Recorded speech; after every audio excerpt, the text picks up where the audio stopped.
Sveiki visiem! Šodien es gribu runāt par dzīvesveidu un to, cik lielā mērā tas ietekmē mūsu veselību un īpaši mūsu imunitāti.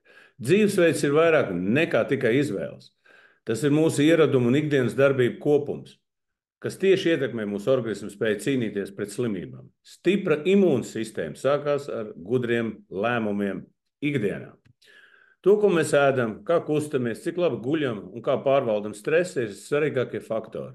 Sabalansēts uzturs palīdz mūsu organismam darboties ar pilnu jaudu. Regulāras fiziskās aktivitātes stimulē mūsu aizsargspējas un asinsrites, palīdzot organismam cīnīties ar infekcijām. Arī miegs ir neatņemama sastāvdaļa, pietiekams un kvalitatīvs.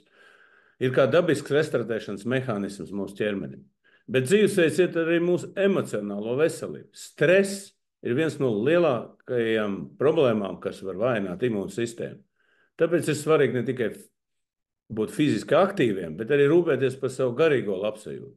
Iekļaut ikdienu pozitīvu domāšanu, relaksācijas metodas, un mēs varam uzlabot savu spēju pretoties vīrusiem un slimībām.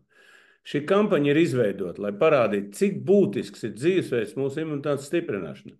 Es jūs aicinu sākt šodien pielāgot savus ieradumus un izvēlēties veselīgāku ceļu, jo veselīgāka imunitāte nozīmē veselīgu nākotni.